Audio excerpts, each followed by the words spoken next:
Okay, Kevin. As soon as there we are. Well, thank you. Welcome everybody to the Community Water Forum here at City of Portsmouth. My name is Brian Getz. I'm co-chair of the Safe Water Advisory Committee and the Safe Water Advisory Group, better known as SWAG. And thanks for coming. We do have some people on Zoom as well, and I'll turn over to Andrea to do some introductions. Sure. Good evening. My name is Andrea Amico, and I'm a Portsmouth resident, a clean water advocate, and a co-founder of the community action group called Testing for Peace. Next slide. I also co-chair the City of Portsmouth Safe Water Advisory Group, along with Brian Getz, Deputy Director of Public Works from the City of Portsmouth. The SWAG formed in October of 2020.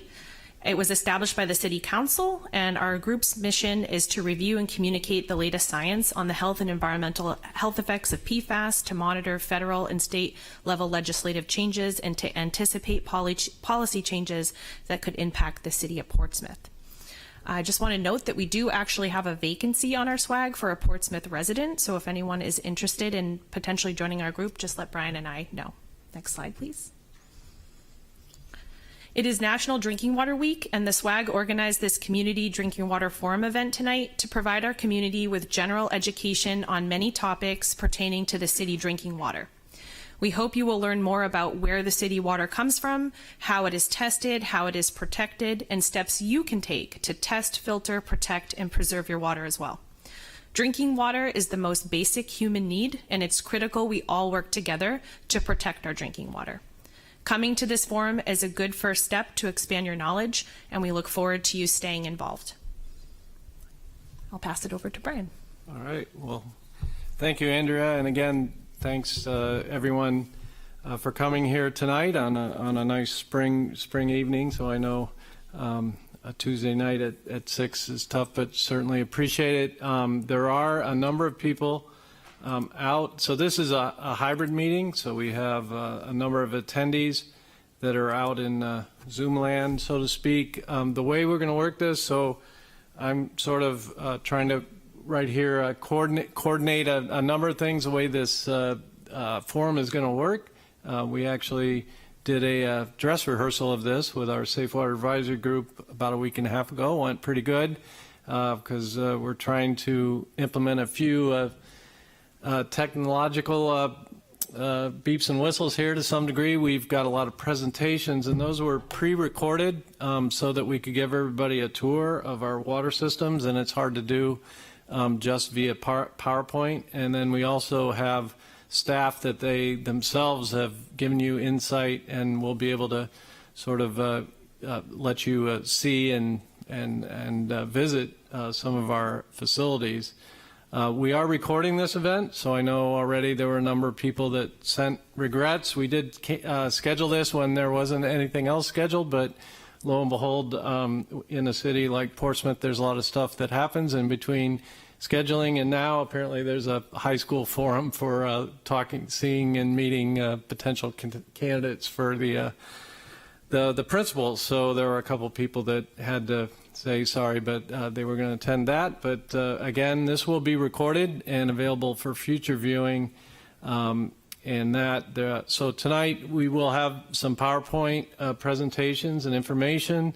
We are going to show some videos that are going to take you on a little tour, both historically and also through the system, the sources of supply, the components of our water system.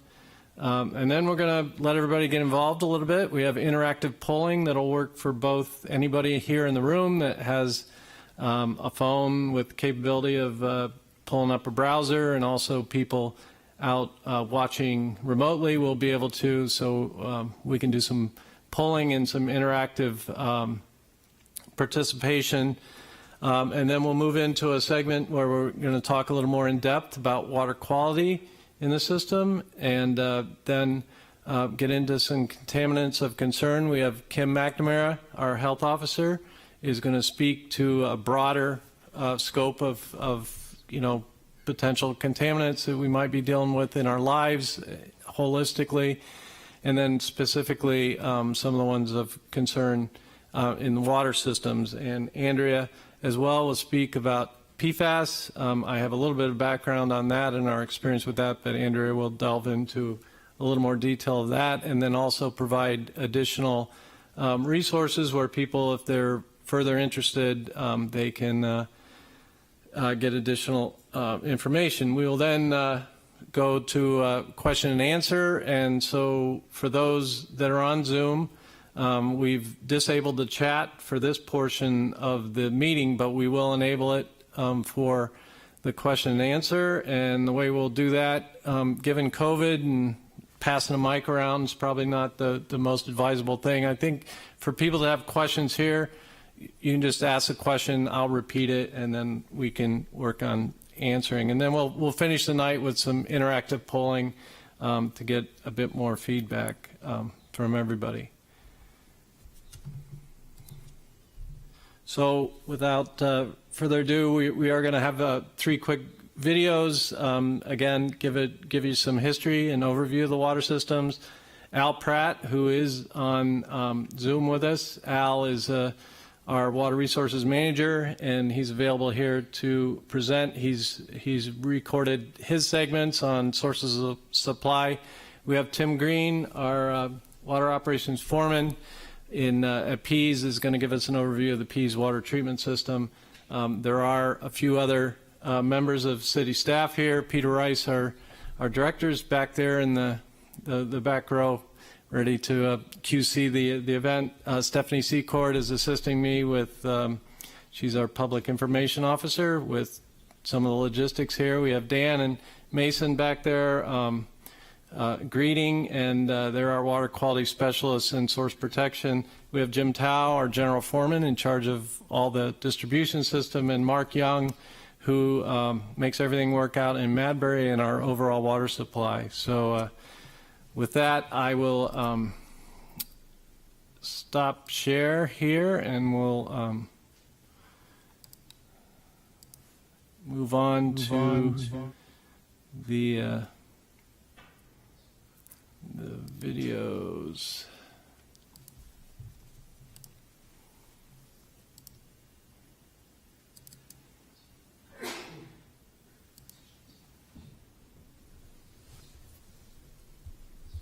Hello, everyone. My name is Brian Getz. I'm Deputy Director of Public Works with the City of Portsmouth. And I'd like to give you a little bit of history and overview of our water system, and both in Portsmouth and Pease. So I'll share my screen, and we will start with the basics. Nice little photo of the Bellamy Reservoir out in Madbury during a nice fall day. Staff out there doing some water quality sampling and analysis, and an opportunity to take a photo while they're at it. So the City of Portsmouth water system history dates way back to the earliest days, and in 1797 the Portsmouth Aqueduct Company was formed as an act of the New Hampshire legislature. So for years it operated under those auspices, and in 1891 the city took over the system, and what you can see here are some artifacts dug up from the earliest days of the water system. Actually had wooden pipes that were hollowed out and delivered water before we had the metal pipes that are currently there. When the city took over the water system, the water sources at the time were the Sherburne Springs, the Fountainhead Springs, and the Haven Springs. And all of these sources continue to be sources of water for the water system today. They actually predated that 1891 takeover. And Sherburne is now the Collins Well site. Fountainhead Springs is where the Smith Well is. And the Haven Springs where the Haven Well is. And here's a map drawn up at the time the city took over the system, and you can see the area between the north-south Mill Ponds and all the piping network that existed then, and many areas have been upgraded since then, but service that's been provided ever since that time. And the city is one of the first water systems in New Hampshire to meter all their customers. And it's a water meter that's from 1914, and that was the time frame that the city started to meter everywhere, and we continue to do so today. If you are interested in more history of the water system and actually seeing some of these artifacts, you're welcome to go to Strawberry Bank, and if you come to Strawberry Bank, they have a Water Has a Memory exhibit that we've partnered with the asked to partner by the Strawberry Bank for their exhibit about sea level rise and how the Strawberry Bank and the city is responding to that. But there's also a good bit of history of the water and wastewater systems there together with stormwater. In the 1950s, when the Pease Air Base came to the Pease area, they took over the water sources at the time. And in order to replace that water, they had to seek out the amount of water available to supply that, and ended up building the Bellamy Reservoir and 3 groundwater wells at the time to replace that. And that water was pumped and piped over to Newington and delivered throughout this regional area. And here's the original water treatment facility on the left, and a shot from the 1960s of the control room and the operator at the time working in the control room, keeping an eye on things, and surface water treatment facility. In the 1990s, Pease International Trade Board was formed and took over the Pease water system, and they developed a municipal agreement with the city of Portsmouth, and we have been operating this system since that time. So overall snapshot of the regional water system, you can see the Bellamy Reservoir way up in Madbury, and the treatment facility that then pumps water down through Madbury, a bit of Dover, a bit of Durham, under the bay, and into Newington. So we serve a good portion of Newington, especially the waterfront area and all the business in the mall. We serve Greenland, some of Rye, and support the Rye Water District with some wholesale water, and Newcastle and the Newcastle Water District as well. The Pease International Trade Port is a separate water system unto itself, but we also operate that. And then, of course, the city of Portsmouth. And here's a breakdown of the water supplied to these communities through our metered customer data. And as you can see, about 76.8% are the combined Portsmouth and Pease customers, and then the breakdown of the other communities on the right. So currently the water system and these numbers are always changing day to day due to new pipes going in and maintenance and changes to the system and customers coming and going to some degree. But you can see, the pipes, the hydrants. We have close to 3,000 valves in the system and 8,500 customers. The Pease drinking water system has 17 miles of pipe, 112 hydrants, and about 130 metered customers, but these customers are much larger than just your day-to-day residential with all the business that is out at Pease. As many may know, if you're familiar with Portsmouth, the Pease PFAS contamination that occurred in 2014, it was discovered back in May after some sampling that firefighting foam out on the airport had caused contamination of wells, and the Haven well was shut down. The other 2 wells, the Smith and the Harrison, were able to be maintained and some temporary treatment put on those eventually.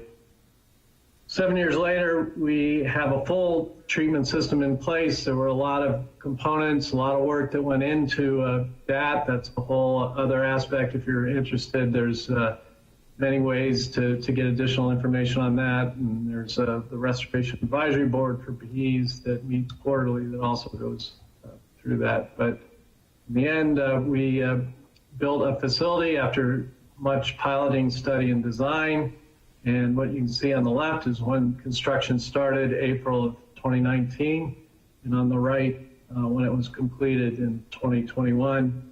And we are fortunate to share this with some dedication of city staff and our representatives, including Senator Shaheen Hassan and Representative Pappas last year.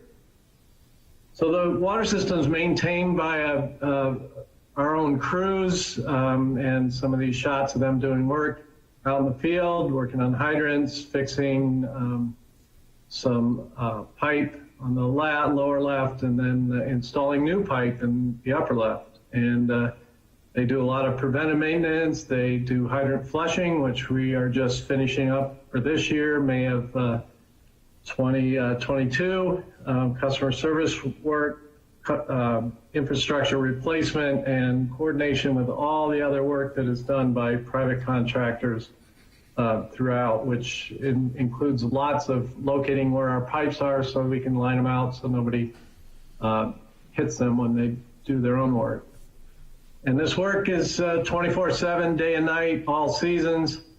So on the left, some work downtown during warmer weather, but on the right, are working on a water main break that occurred in the dead of night in the cold of winter. Our team is led by a very experienced staff, our General Foreman, Jim Tao, in the upper right, and Jason Beavers, our water foreman, Jim Siegel, our asset management coordinator in charge of our meter crew, and then lots of support staff, our GIS manager for mapping, a lot of administrative support, and of course our own water billing department. So when you're a customer of Portsmouth, your responsibility really starts at the curb stop. So this diagram shows you where our water mains are. This is a kind of general layout of just about any customer. It would vary in distance and location of some of these, but the components are fairly well shown. So you have a water main, you have the pipeline that is going, the service line, and there's a curb stop, and that generally is at the property boundary. It can be out near a sidewalk, curb, but usually at the property line, and that's the shutoff valve. And the piping beyond that is the customer's piping. And so responsibility on the left side would be the city of Portsmouth. On the right is the customer. We do have meters that are located inside, and we're responsible for the meters, but the customer is responsible to make sure that it's located in a good location and won't freeze and protected in that way. And the metering system itself has been upgraded over years. We went to a radio read system over 10 years ago now, and all our meters are hooked to radio systems that we can get daily, even hourly reads if necessary, and they come back to our billing system, and they enable us to be able to let people know or meter our customers daily, which is very helpful because we can at times notice some leaks due to leak codes, and we can notify people. And here's our meter staff, 3 out of the 4 staff members that are out there every day. And as you can see, some of the data just from last year of all the amount of work they do. Can't say enough about our meter crew and, well, our overall staff, but certainly they are out there every day and touching base with our customers. And as you can see by these numbers, very busy. We also have a backflow prevention crew that is out there every day testing what are backflow devices. So basically on the middle screen on the left, you can see the meter, and the water flows through this device and into generally larger commercial buildings. And the water can only flow one way, and to flow back, there are check valves. And this is to prevent any potential contamination that could come from the service inside a building if there were a loss in pressure or something like that. These devices not only have to be installed and put in there, but they are tested sometimes at least annually and sometimes twice annually. And as you can see, Our staff is out there doing nearly 2,400 of these tests each year. So our system is actively planning for the future. There's a lot of questions that always come to us with development in the city. You know, how are we managing that, and how are we going to keep enough water in the system for the future? So as you can see, there have been a number of big studies done, and these studies have not only been done, they're not just put on the shelf, they actually have been implemented. So I think a good portion of just about everything that has been recommended, the city has been working on, and we have a capital improvement program and a budget that has been ongoing and continues. And you will see even on the 6-year plan, there are a lot of water projects still, pun intended, in the pipeline. The management of all this is done by our staff, including the director and myself, our city engineering staff that includes assistant city engineers, and we have technical support and field people, and we do hire engineering consultants to work on some of our bigger projects. And why do we need all this staff? Because in the last 20 years, as you can see by this summary, we've done a lot of projects, and there are a lot of big projects totaling over $44 million worth of work. But if you add some of the day-to-day work we've done, we're well over $50 million in the last 20 years of upgrades. These have included water main replacements. This is the Lincoln area water main replacement. Here's a upgrade to the Middle Street in Portsmouth, and that's a big 24-inch line that went in down there. And a map showing all these replacements in the last 20 years, about 42 miles of water main. And again, as I said, that continues. And facility-wise, some major upgrades. Both the Spinney and the Pease water tanks have been replaced. Newington Booster Station was just recently upgraded, and we have 2 full treatment facilities, the Madbury and the Pease treatment facilities. And we've been working on sources of supply, upgrades to the Harrison well, the Madbury well. We have Madbury well 5 now. Greenland well has been fully replaced, and we're currently working on the Collins well to install a Collins well 2 to bring that back to its full capacity of 324,000 gallons a day. So all this work does see some value, as you can see from this shot. When this fire occurred at the State Street Saloon, you can see there's quite a bit of water going on just in this photo, but that's only the front of the building. There was also streams of fire going through on the backside. And all told, when we checked our system data, that we were upwards of 10,000 gallons of water per minute that was delivered at peak time, and almost 1 million gallons for that fire. So again, all these upgrades do show the improvements in the system. But we've not only done that, we've made some major efforts to address water efficiency in the city, and these are some of the highlights, including some awards that we've been given through our efforts. And we also most recently are Thinking Blue, and that's water, wastewater, and stormwater all together. This graphic shows a timeline of all these efforts and all the things we've done, but also how our analysis shows that we have dropped our average residential water use from about 194 gallons a day down to 150. Now this even includes multifamily, so on a single family residential home, those numbers are even a little bit less. And we're happy to say that we still keep our water rebate program active. We were the first such program in New Hampshire, and still believe to date we are the only system that's offering these rebates, and about 1,000 of them to date. People can get $100 for installing a low-flow toilet, and $150 for a high-efficiency washing machine. What is the value in that? Well, City of Portsmouth has some old housing stock, and a lot of those, if they haven't upgraded their toilet for obvious reasons, if it's still working, an old toilet might use anywhere up to 5, even more gallons of flush. In the 80s, they did reduce them down to 3.5, but now you can get 1.6 gallons or less for flush.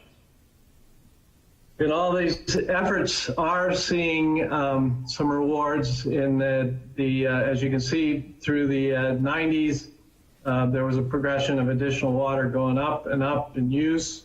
And last year we had the lowest pumpage in the last 40 years in the system, and credit that to the water efficiency efforts, but also leak detection. So we've been very active out there. We have data loggers, we have staff that are out there every day checking on leaks.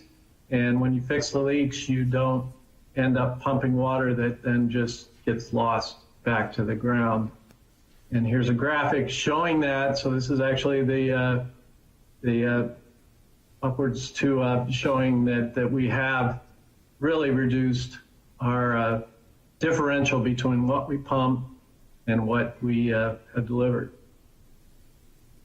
So I want to thank you for this quick little overview, and certainly there's a lot more information and a lot more available to you. So feel free to get a hold of cityofportsmouth.com and at Public Works, and go to the water tab, and you'll find a whole lot of different additional information for you. So appreciate the time, and we'll head on to other topics. Thank you. Yes. Kevin, I guess let's quickly go to our second and third videos, and then we'll move into polling here. Al Pratt, who again is with us on Zoom, will be giving us an overview of the supply.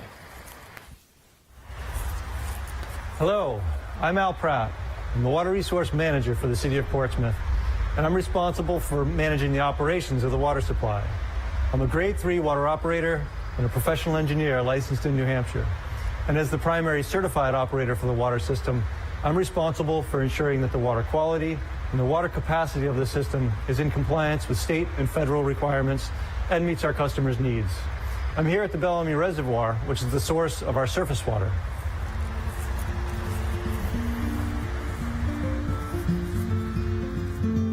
We have a great team of certified operators in the water supply group. We have a chief plant operator, a water treatment foreman, a water quality specialist, and 5 water treatment operators.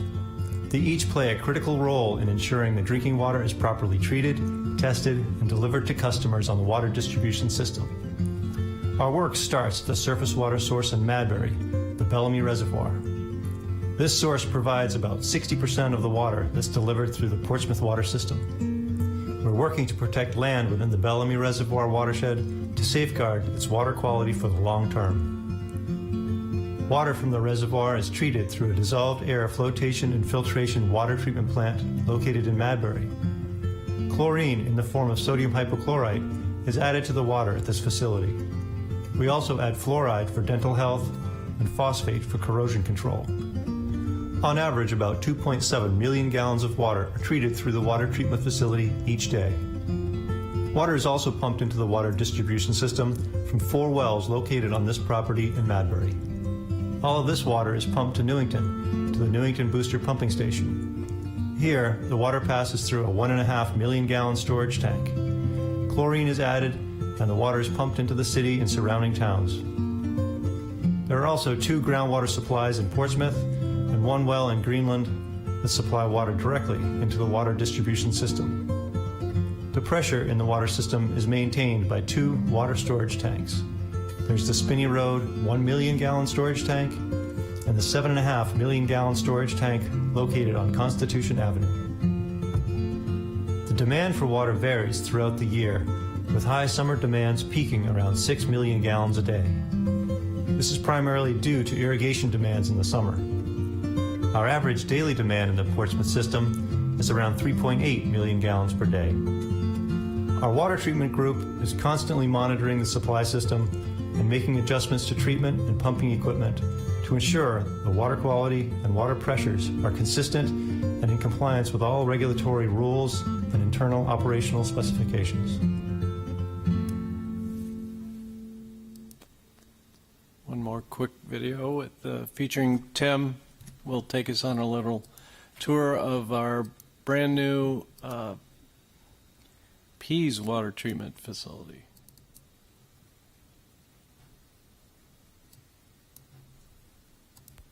Hello. Located at 97 Grafton Drive in Portsmouth is the Pease Water Treatment Plant. Constructed from 2019 to 2021, Pease Water Treatment Plant has a maximum capacity of 1,200 gallons per minute and serves the entirety of Pease Tradeport and a portion of the town of Newington.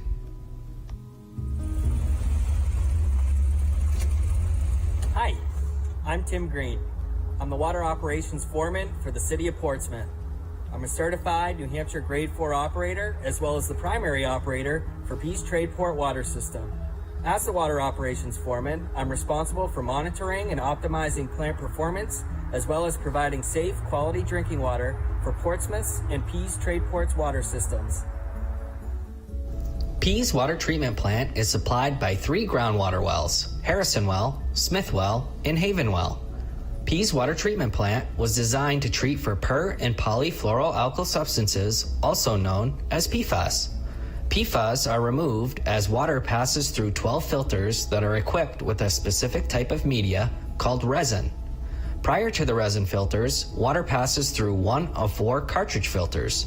These cartridge filters capture any suspended solids that may be in the water. Capturing these suspended solids at the beginning of the treatment process minimizes the possibility of fouling or blockage of the resin filters. After the resin filters, water is filtered a 3rd time through one of 3 granular activated carbon or GAC filters. These GAC filters are the final polishing filters and would capture any regulated PFAS compounds in the event of breakthrough from the resin filters. As water exits the GAC filters, it is injected with chlorine for disinfection, phosphate for corrosion control, and fluoride for dental health. After chemical addition, the treatment process is complete and water enters the distribution system to be used by the public. Pease Water Treatment Plant is outfitted with inline and benchtop analyzers that continually measure water quality parameters. Finally, the control room at Pease Water Treatment Plant contains 2 SCADA computers which give operators remote access to data and supervisory control. Thank you, and think blue. Well done, Tim. That's Tim over there. And Al, thank you. Good job with that. So right now, we're going to move into the little bit of our interactive portion. So everybody out there in Zoom land, you'll be able to participate by getting your cell phone out, a browser. But what everyone, let's see, this is where the fun really gets going. So if you go to, let me share this screen.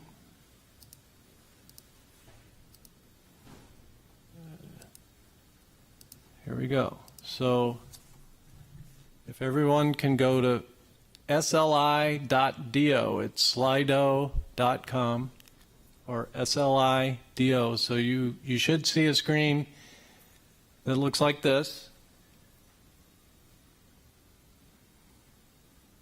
Give everybody a minute. Do I see some heads nodding? Some of our Safe Water Advisory Group had a test run of this a week and a half ago, so they got a leg up on everybody here. So now you'll want to enter this code, 333719.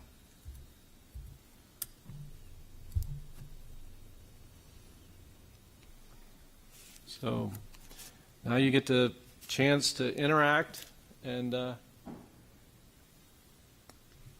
participate. I'm going to be able to. Well, that was quick. Look at that. We have 15 people have answered already. 16. There was no upstart for this group at all. How many of you have done this? Beside the swag, how many people out there have done this before? This is great. So we have 20 people. So the only thing that I'm still learning how to do this. The only thing I didn't figure out is how do I make the answers go live without having to vote myself. So this is not scientific, so I have some bias here. So if things get tilted a little bit in favor of the water system, I'll take the blame. But you'll see what my answers are. So I do happen to be a water customer. I've been a customer of this water system for a year, and to be honest, I have not been a customer of a water system I've managed since I first started in Indiana in 1987. So it's kind of great, though all the years I was here, I drank water when I was working in town. So, and then I get to use my iPad to let everybody see the response. So we've got 78% are our customers, and 22% aren't. We do have some people in Zoom land. So question number 2 coming up. This one's multiple choice. You only get to pick one.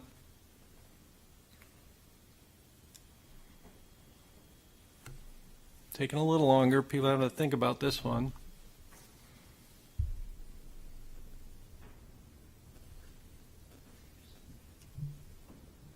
All right.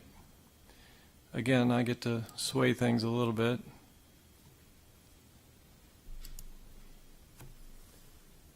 And see how that comes out. Oh, tap water's. Hang on. I have to move stuff out of the way here.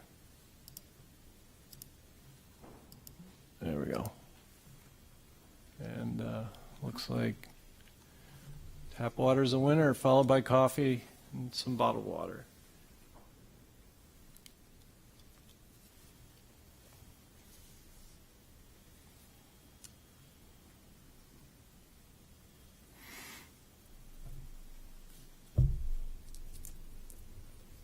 Okay. Again, this is fresh out of the tap, made today, so yes, I do drink water out of the tap. How are we doing on this one? Always, sometimes, never. Only 5%. There we go.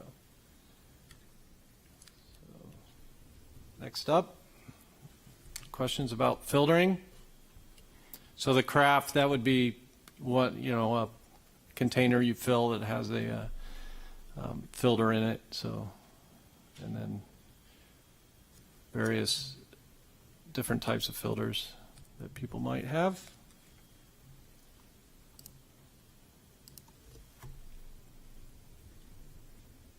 Bit of a juggling act here. So we do have 27% that do the under sink, but 45 that are no, and some crafts, some refrigerator, and 9% with the whole house filter. So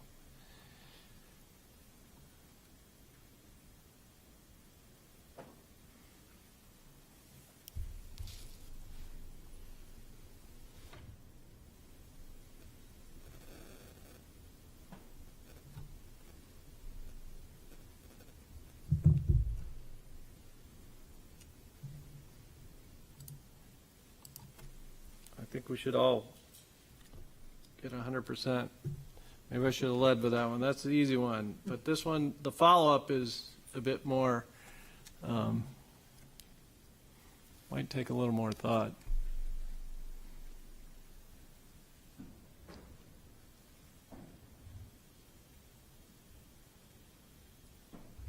Well, we've got a pretty educated group out here.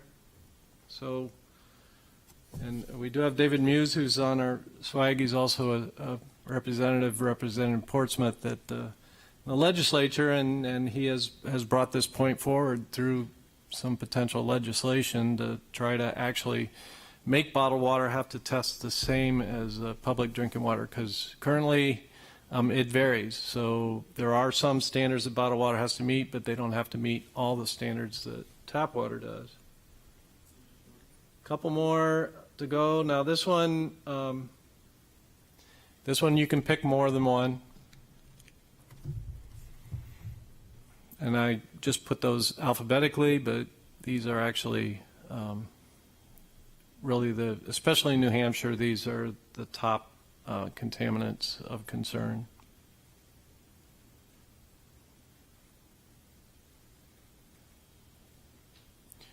All right, so we've got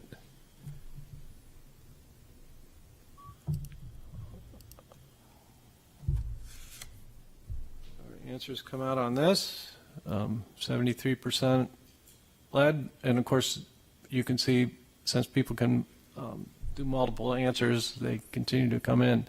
PFAS is close behind lead in concern, and actually we'll have a bit more focus here in just a little bit talking about those two contaminants.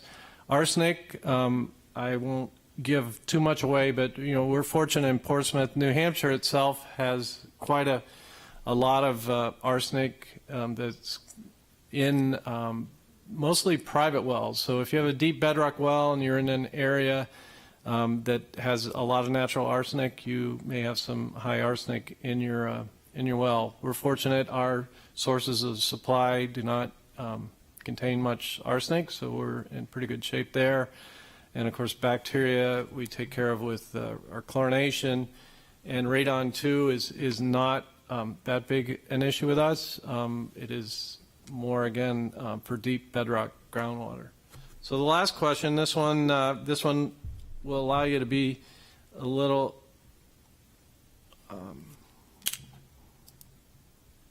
what do I do? This one going. There we go. All right. So now this one's kind of free form. So this one allows you to just. I'm noticing staff's not participating. What's the deal? You guys you didn't follow my directions to answer. You're smiling. Maybe you are answering, Tim. So this one you can put whatever we're looking for where do you get your information about drinking water, and go ahead and just put that in. If you have a couple places where you get your info from, you can put it in twice, you can put it in 3 times. So I'm just going to say I get my information from Al, Mark, and Mason, and Tim.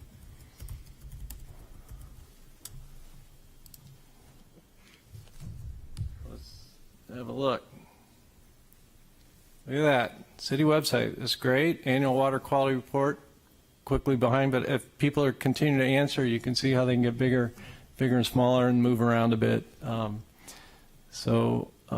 This is really good group here. We got some social media, private well testing, staff, the Consumer Confidence Report, DES, showing up, City of Portsmouth, DPW, and that Consumer Confidence Report. So anyway, this is great. So we're going to finish that segment of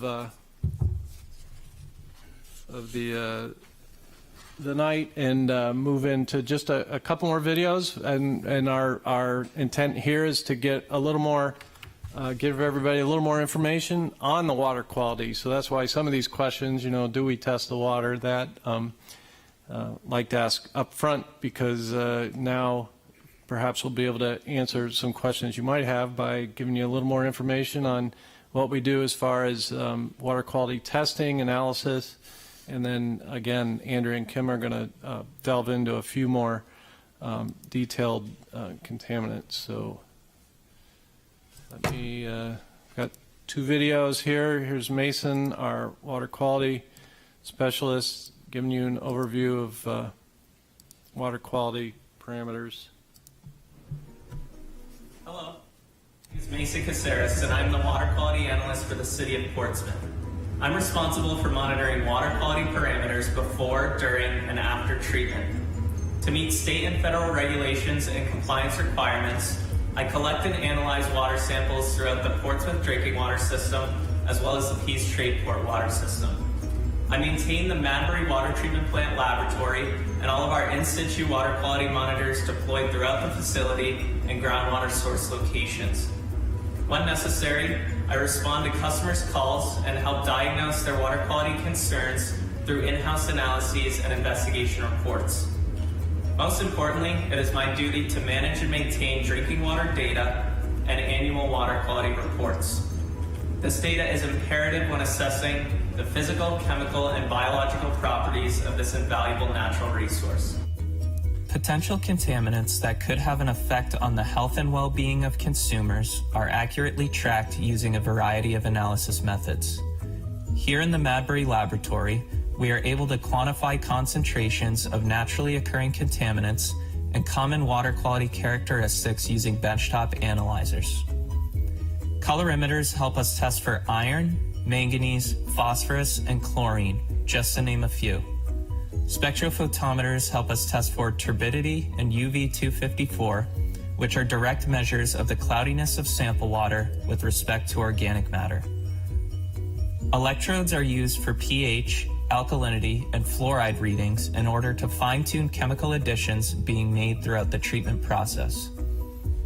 With these in-house analyses and the recorded data that comes of them, we are able to paint a detailed picture of the water quality before and after treatment, and therefore make adjustments to optimize the removal of potentially harmful constituents. We also contract with accredited labs to test for volatile organics, synthetic organics, inorganic compounds such as metals, and bacteria under rules and regulations set forth by New Hampshire's Department of Environmental Services. Information about our water quality testing is available on the city's website under the Public Works Water section. I am also available by phone or email for anyone that wants to know more about their water quality. Well done. And there's Mason back there. Good job, Mason. So, and now Al to give us a bit more insight of some of the water quality testing and the reporting that is required of our water systems.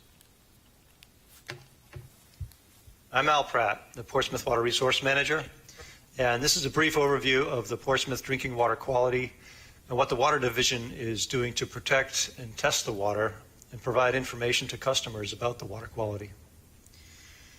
To begin, I'm going to talk about what we're doing to manage and treat our water sources. Then I'll go over the testing that's done to ensure the water meets all state and federal quality standards. Then I'll provide some information about our reports and how you can learn more about your water quality. You can think of the management of the water quality in three categories. First, source protection. How are we looking forward to protect ourselves from potential contaminant risks? Then how management of our reservoir can affect the quality of the water. And finally, how we optimize our treatment systems to make sure we're producing high quality drinking water. Managing the quality of the drinking water begins in the watershed and wellhead protection areas of our sources of supply. Wellhead protection areas are those areas where rain infiltrates into the ground and recharges the aquifer from which our supply wells withdraw water. This is the Greenland well and its wellhead protection area. And watersheds are the land areas that drain to a surface water feature like our Bellamy Reservoir. It's important for us to know what activities are occurring within these wellhead and watershed protection areas that could potentially affect the water quality, and where possible, monitor and manage these activities to minimize their risk to the water supply.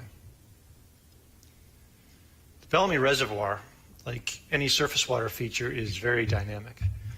Nutrients feed algal growth, which becomes an organic load that in turn depletes the oxygen concentrations in the water. Certain tastes in the water can begin here with the production of chemicals from algae and bacteria that even at extremely low concentrations can impart a taste to the water.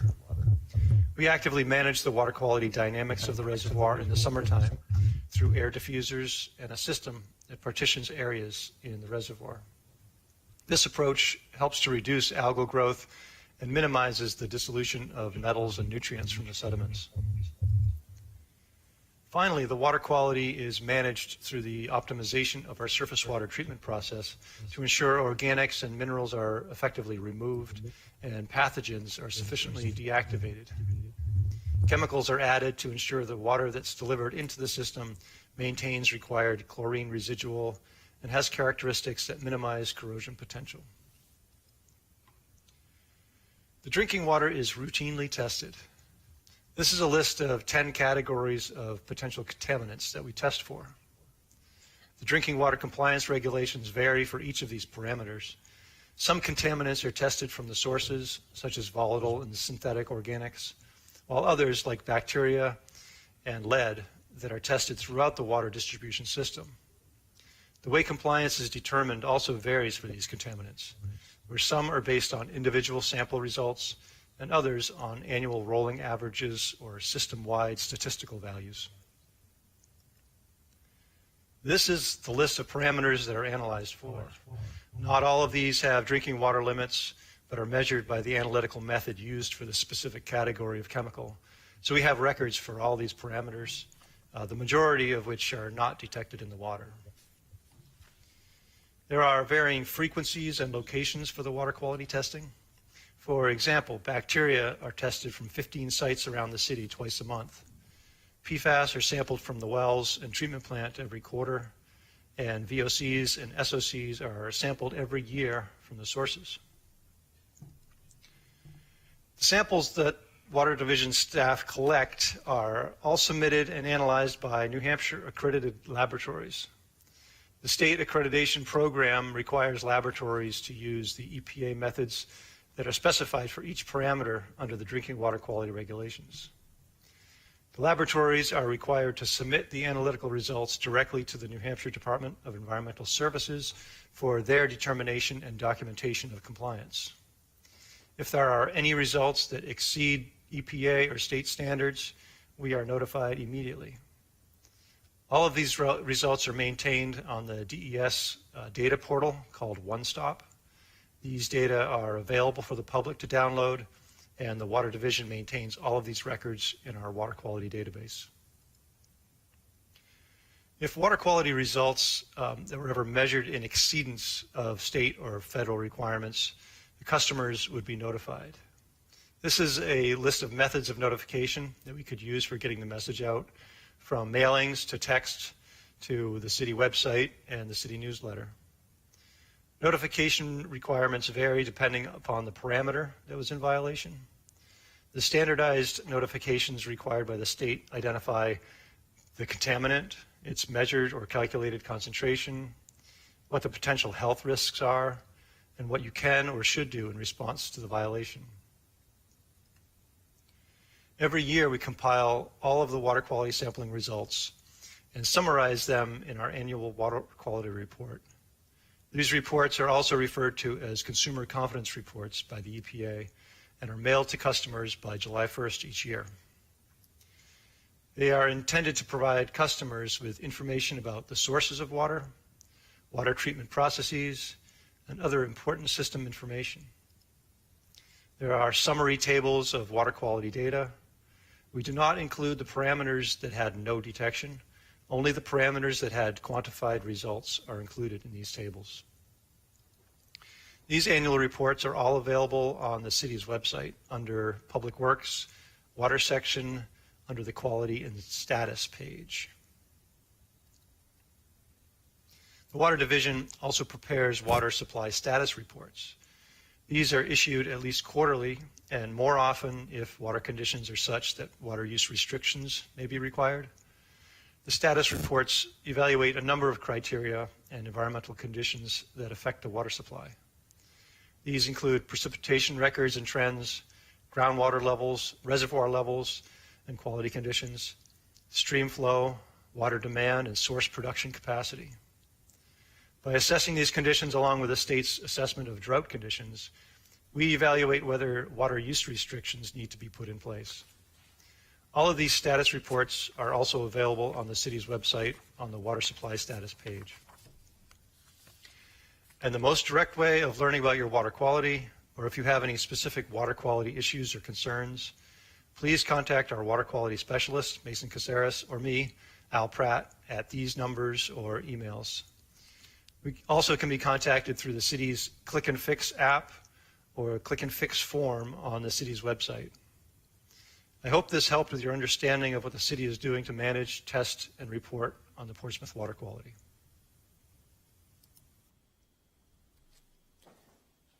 Thank you, Al. Al's out there in Zoom land.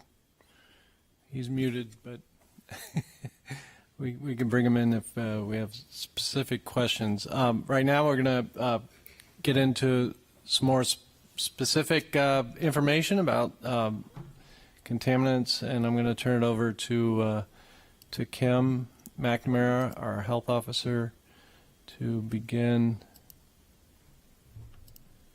I gotta go. Let me get to your slides, Kim. And There you go. from current. There we go. Thank you. I'm going to start by speaking about lead, which we've heard a bit about tonight. But lead was identified as an element at some point before 1662, but it's been used by man since ancient times. And as man has done since ancient times, it was used in ways that can harm us before any understanding of this harm was gained. And 4 centuries later, we still do business the same way. Next slide, please. Lead is a common environmental contaminant. Sources of lead include paint that's found in houses built prior to 1978, contaminated soil, and in water lines or connections to the homes built before 1986, when lead solder was banned. Even in small amounts, lead is highly toxic and affects virtually every system of the body. Lead is particularly dangerous to children because their growing bodies absorb more lead than adults do, and their brains and nervous systems are more sensitive to the damaging effects.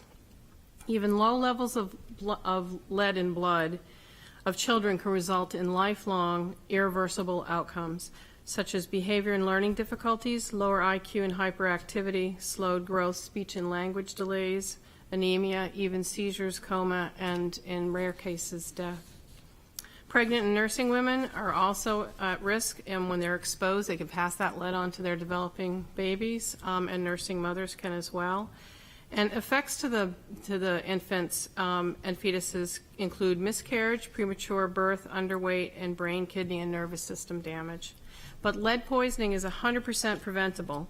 However, nearly 1 million children in the United States have blood lead levels high enough to impair their ability to learn, concentrate, and New Hampshire has the oldest housing of anywhere in the United States, with 62% of its homes built before lead-based paint was banned in 1978. In Portsmouth, we have 5,044 residential buildings on the tax rolls that were built 1978 or earlier, and many of these are multi-unit.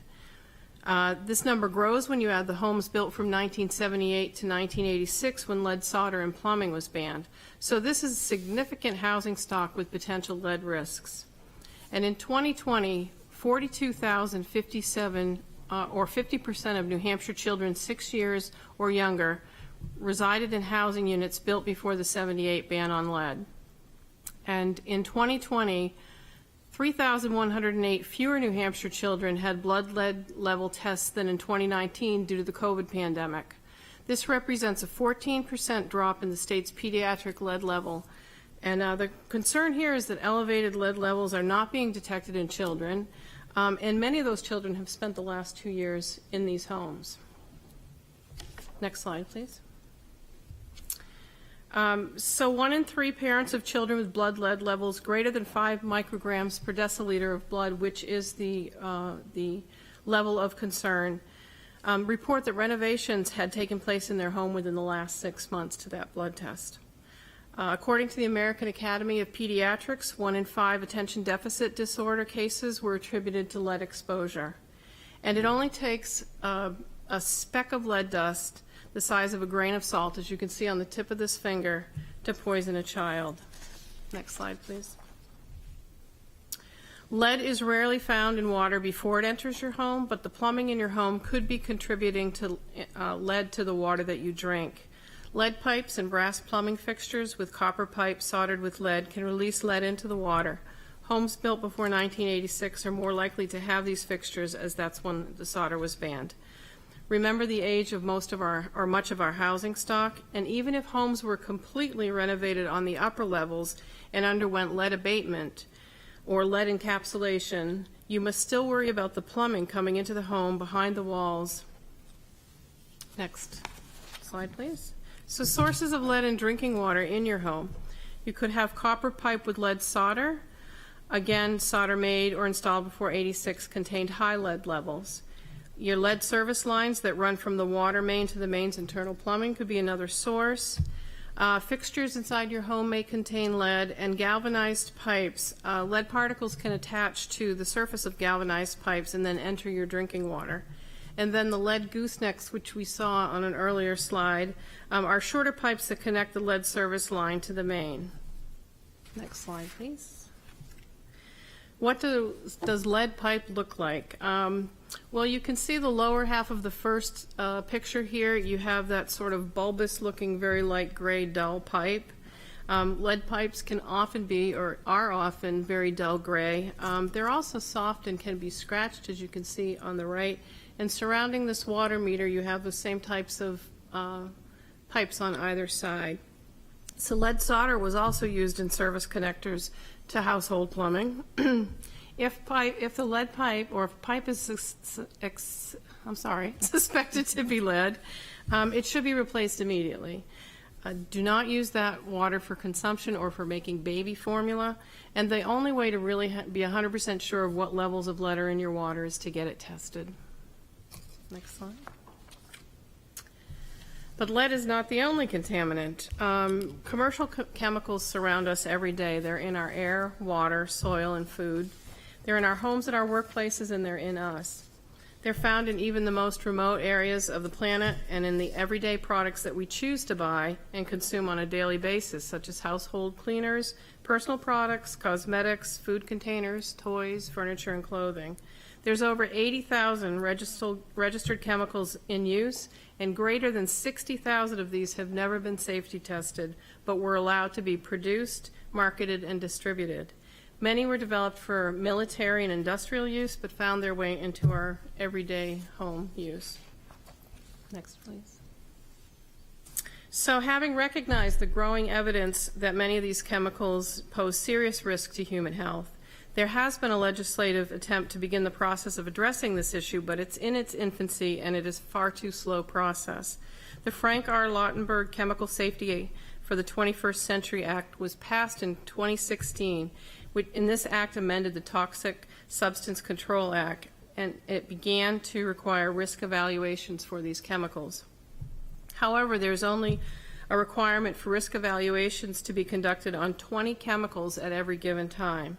These studies can take up to 7 years by law, and after concluding a chemical poses a risk to the public health, the industry still has 5 years to comply with safety rules that are a result of these studies.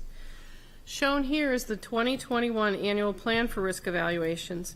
Notice here that in the first column, the risk evaluation began for these first 8 chemicals in 2016. The risk evaluations were completed 4 years later in 2020. This is an exceedingly slow process and cannot be the solution to this chemical soup problem. Next slide, please. So this does feel like an overwhelming problem, and it feels impossible to solve.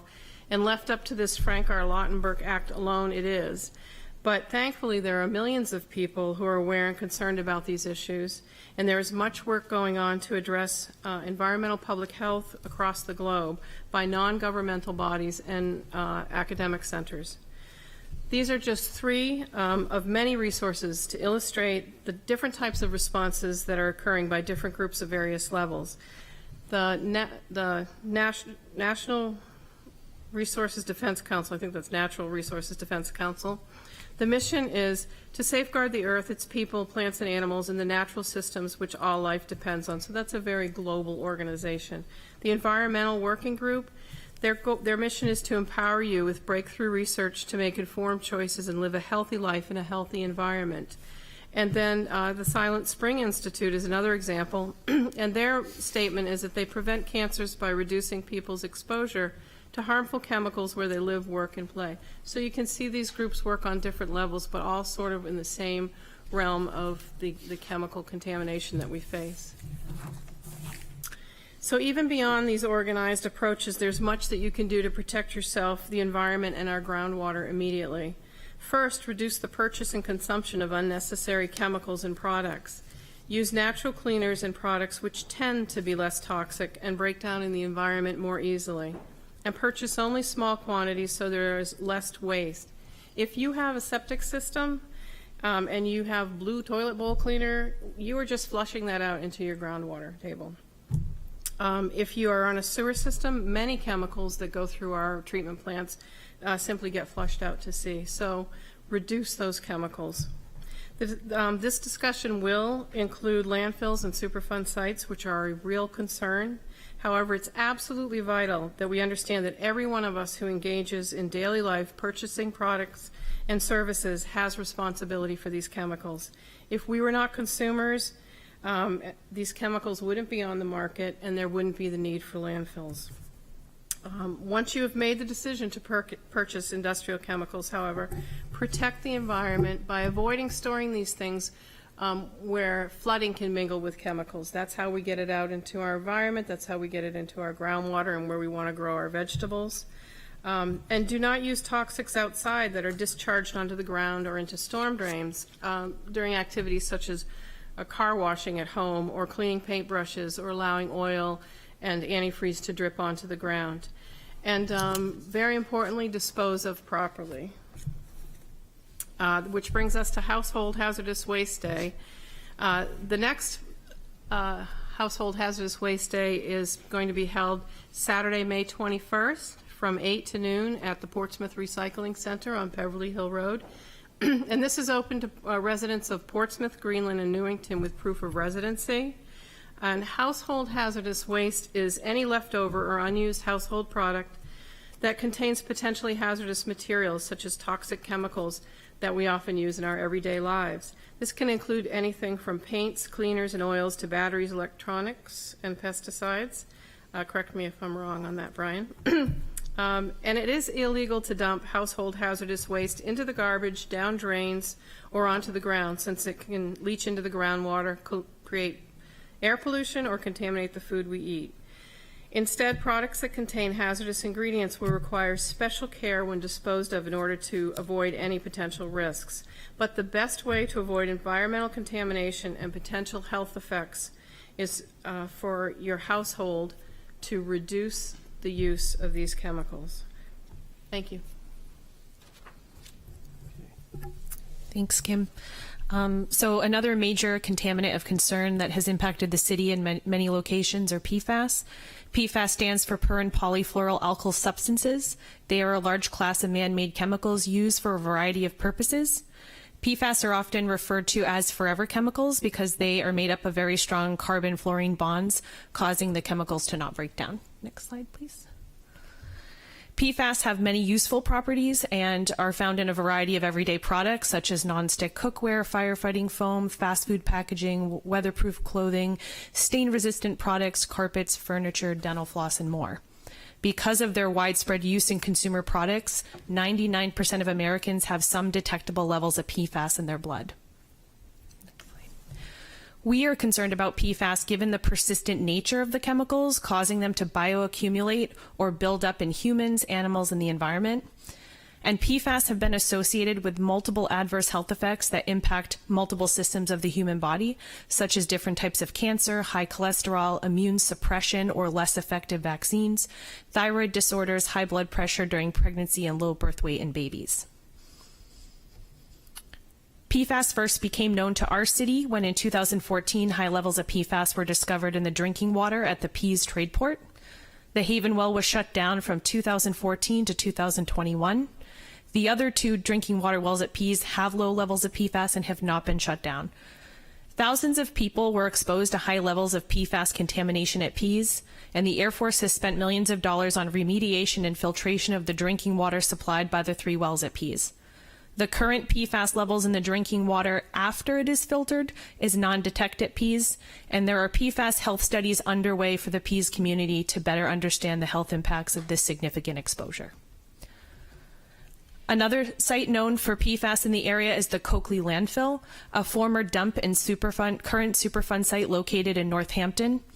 In 2016, PFAS and 1,4-dioxane were detected in groundwater at Coakley. PFAS were also detected in Barry's Brook in Greenland and Rye. Contamination from Coakley has migrated to private drinking water wells in Greenland, causing the Coakley landfill group, overseen by the City of Portsmouth, to pay for filtration systems and bottled water for some of the residents with private wells impacted by this contamination. There is no active remediation or filtration at Coakley landfill to stop the spread of the contamination at this time. The Toland Road landfill is a Superfund site located in Dover, adjacent to the Bellamy Reservoir, which we just learned is the city's largest drinking water supply. PFAS, 1,4-dioxane, and various volatile organics are present in the groundwater around the landfill. The Dover Group and their consultant are monitoring groundwater quality and operating a groundwater mitigation system. The US EPA and New Hampshire DES are overseeing the remediation activities at this site. Given the landfill's close proximity to the city's largest drinking water source, the city and the Dover Group monitor the levels closely for any migration. And given all this talk about PFAS at various sites in the community, you may be asking if there is PFAS in the city drinking water coming out of your taps. Many source water and tap water samples have been collected and tested throughout the city for PFAS over the last several years. 11 PFAS have been detected in the city water at total combined levels ranging from 6 parts per trillion to 29 parts per trillion based on source averages since January of 2019. The PFAS with state and federal guidelines have been within the acceptable limit, but many of the PFAS detected in the city water supply have no federal or state guidelines. Next slide. New Hampshire DES has been proactive in sampling many sites for PFAS throughout the state. In addition to the few examples of known PFAS sites pertinent to the drinking water for the city that I just reviewed, this map also demonstrates other sites in the city of Portsmouth with detectable levels of PFAS in the groundwater and the public water supply.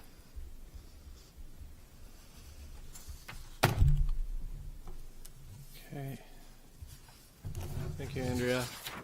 So one thing as we're talking as a group, the Safe Water Advisory Group, it was recommended that we talk a little bit about if people want to go another step themselves to have some treatment or testing. So I'm going to have one final video here that, again, thanks to Al, he's prepared for us, that is going to give you an overview of those options.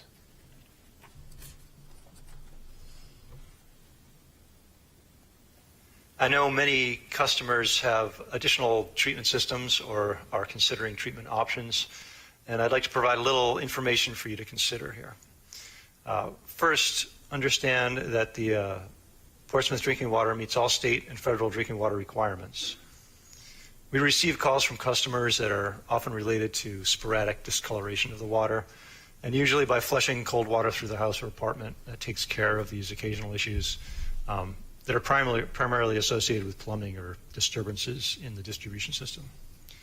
But if you're considering additional treatment for your water, you really first need to be clear about what it is that you're trying to address. Is it taste or odor? Many people dislike the taste of chlorinated water. Is it hardness? Our wells in Portsmouth have a higher level of calcium, which may cause some scaling on fixtures and hot water tanks over time. Are there specific chemicals that you're concerned about or sensitive to? We have occasional calls from people that are concerned about fluoride and want to remove it from their water. And lead is a big concern. Anyone that has plumbing installed before 1986 should test for lead. If removal of the source of lead is not an option, then treatment should be used to remove it from the water you drink. And depending on what it is you treat, you should understand how you should treat it. If the concern is only associated with consumption of the water, then a point of use treatment system should be considered. If the issue is causing concerns beyond consumption, whole house treatment could be considered. In either case, you need to understand that all treatment systems require maintenance. So you should learn about that before making the investment, especially in the case of whole house systems or large plumbed in systems. There are many options for treatment, but you need to understand what you want to remove to know what type of treatment method is appropriate. Granular activated carbon filters are good for removing taste and odor issues like those from chlorine. Reverse osmosis works for removing just about everything, but could cause corrosion in your plumbing system. Ion exchange systems can remove specific compounds such as calcium and iron, but they require frequent regeneration operations and maintenance. Other advanced treatment technologies such as oxidation and ozonation are also available, but not typical for water that already meets water quality standards. Manufactured treatment systems, water treatment filtration media, and water treatment equipment are certified by NSF, or the National Sanitation Foundation, and ANSI, American National Standards Institute. And for each system, they are certified for a specific contaminant they claim to remove. For example, if you buy a filter to remove lead, make sure the NSF ANSI certification notes that it's certified to remove lead. For whole house systems and systems that require plumbing, really anything that's not a faucet type filter, pitcher type filter, or like a flow through countertop filter, they should really be designed and installed by a professional water treatment company. Understand how the system is going to affect your water pressure. Know that it will take what it will take to maintain the system. Ensure that it's designed for the flow rate that's really needed for your house. And understand some systems like RO cause significant amount of reject or wastewater. The removal of PFAS from homeowner, apartment scale user has typically involved a relatively large scale granular activated carbon system. There may be advances in some filtration media that will allow for smaller systems, but I don't believe they are yet on the market.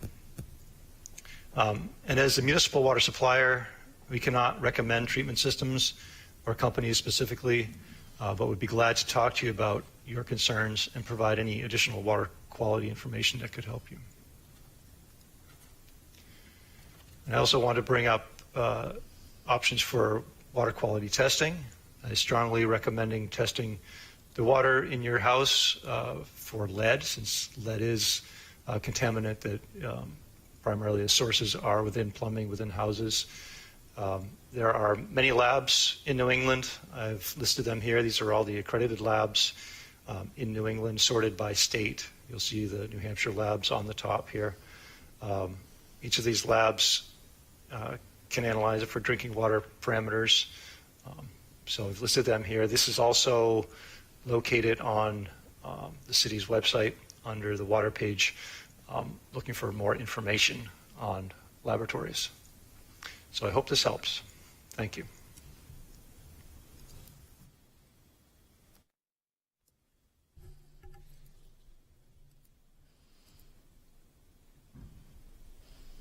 Up you here, Andrea. Nope. Yep, 29. Thanks. All right, we're in the home stretch, everybody, so thanks for bearing with us. There's many ways to get involved at the local and state level. At the city level, the SWAG meets quarterly at City Hall, and our meetings are open to the public and also video recorded and put on the city's YouTube channel and website. As I mentioned at the start of our meeting, we do have a vacancy for a Portsmouth resident to join our group, so please let Brian and I know if that's something that interests you. The Pease Tradeport has many groups that meet routinely, such as the Restoration Advisory Board or the RAB. These meetings are with the Air Force, and they primarily focus on remediation and cleaning up of the environment. The Community Assistance Panel, or CAP, meets 3 times a year with the Federal Health Agency for Toxic Substances and Disease Registry, or ATSDR. The primary focus of these meetings have been answering the health questions of the community exposed to PFAS and conducting a health study to learn more. There's also the PFAS Reach Study, which is actively recruiting PEAS community members. I have a separate slide at the end with a little more detail on that. And at the state level, there's the Drinking Water and Groundwater Advisory Commission, and they meet quarterly to discuss a variety of topics. In addition to attending the various meetings we just talked about, there are many ways to stay informed on drinking water, such as social media, websites, newsletters, and local advocacy groups. The City of Portsmouth has a newsletter you can subscribe to, and the Portsmouth DPW has a Twitter page. There are many websites you can visit, such as the City of Portsmouth DPW website, the New Hampshire DES Drinking Water website, the EPA website, as well as the PFAS Exchange and the Environmental Working Group website. There are also many local, state, and national community advocacy groups you can find online and on social media, such as Testing for PEAS, the New Hampshire Safe Water Alliance, and the National PFAS Contamination Coalition. Next slide. I just wanted to take a moment, as I said, to highlight a PFAS health study actively recruiting PEAS community members. This study is specifically recruiting children who are now between the ages of 3 and 8 years old, and they and or their moms drank water at the PEAS Trade Port before May of 2014. So if you know of anyone or you may be eligible for the study, please share this information with them. And then lastly, I just put together a group. This certainly isn't comprehensive, but a high-level list of multiple websites where you can find more information based on the city, state, and federal level. Great. Thank you, Andrea. So at this point, we do have some polling that we'll do at the end of the meeting, but we thought we'd open it up to questions, and the way we'll do this is if there are people in the room that have a question, they can ask a question, and I'll repeat it. We do have a handheld mic, but given COVID and everything, passing a mic around is probably not the best, and we might get a little slap on the hand from our health officer from doing that. So anyway, and we'll speak up. We can hear. For everybody out in Zoom land, we've got attendees out there. I can activate the attendees out in Zoom can ask questions through the chat. So I've activated that. So if there are some questions, I can moderate those through chat, and just kind of open it up right now. If there are any questions here in the room or in those on chat. Boy, we answered all your questions already. We provided you the info you needed.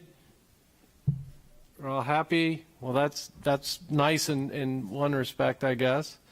And I'm not seeing anybody on the chat. I guess what we could do, we could go to polling, and then we could see at the end here if there's any more questions. People had fun the first round of polling, so the second round gets a little tougher for us, but I think is itself going to be useful for us and the Safe Water Advisory Group as we proceed to seeing what we want to do for our next meeting. So this poll, so go back to Slido again, and on this one you're going to enter 470072.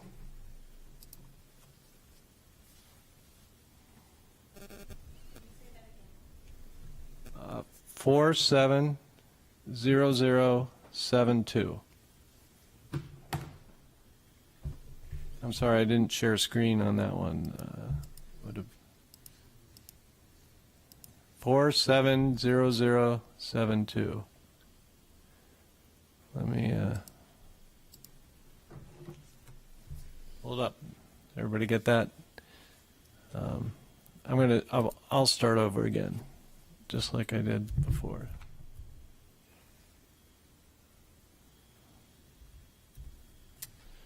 Or 470072.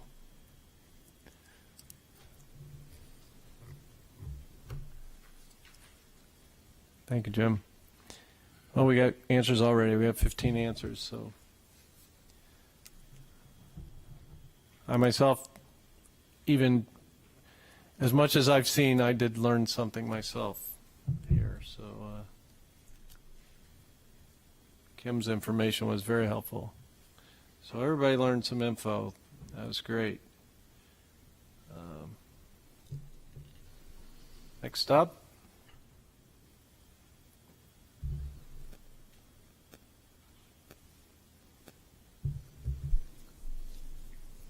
People thinking about this one a little bit more. All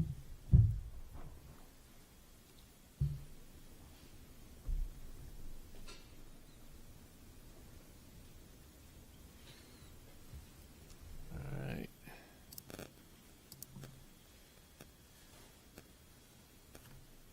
So it looks like we have a few that are going to do additional testing, and 11% say they will filter. Next question on water conservation and protecting drinking water. This one, you can provide multiple answers on this one.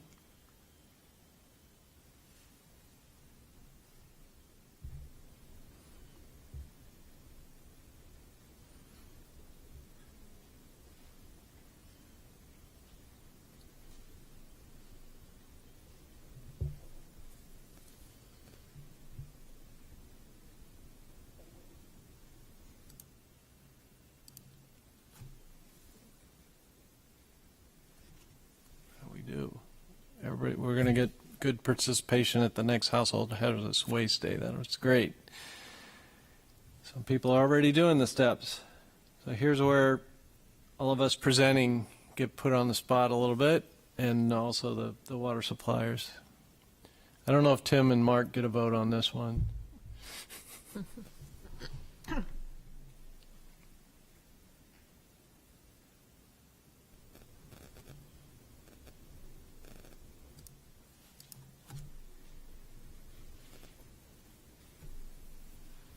Okay.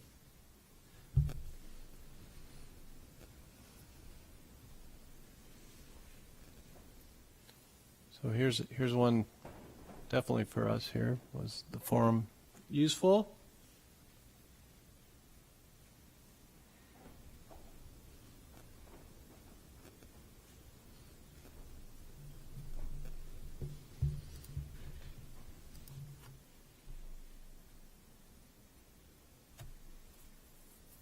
Great. Thank you on that. And would you like to attend additional meetings in the future on drinking water or other environmental topics that pertain to the city?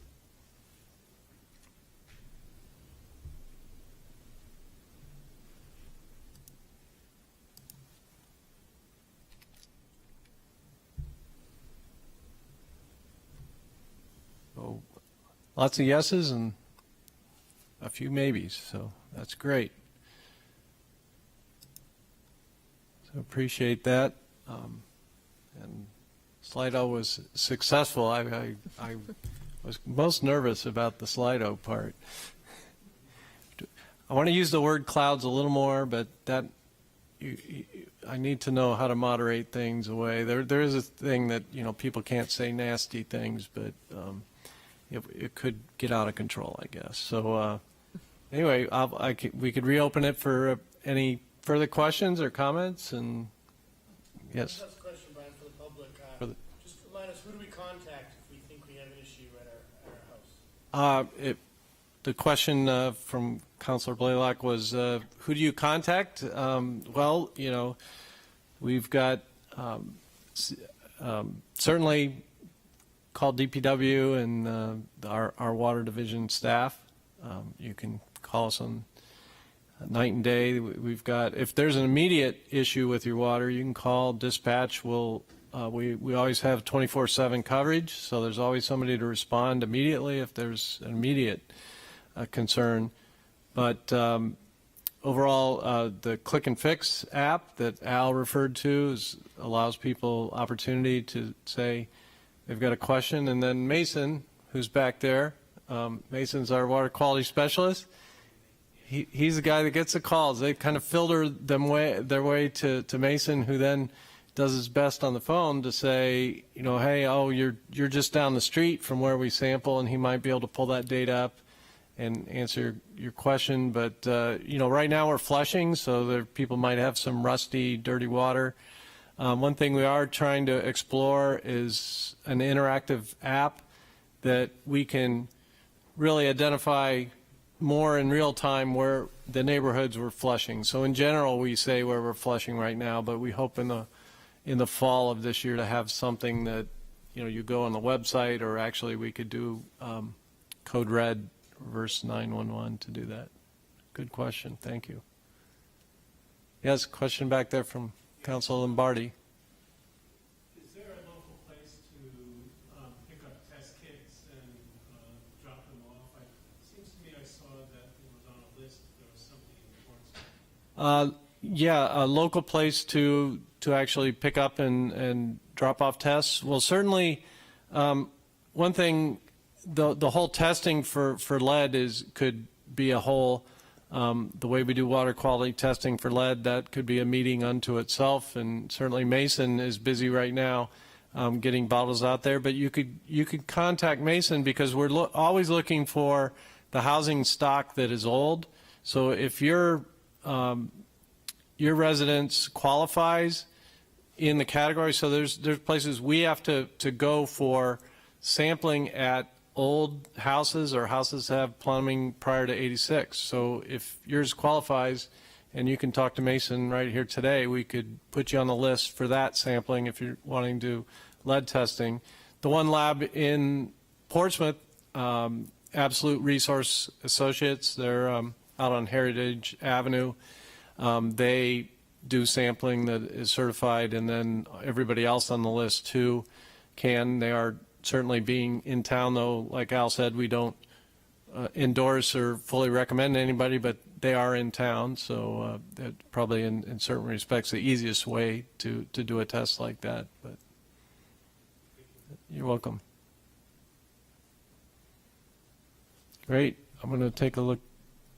Nothing popped up in chat, so we had 8 attendees out there. I don't know if Al, if you're going to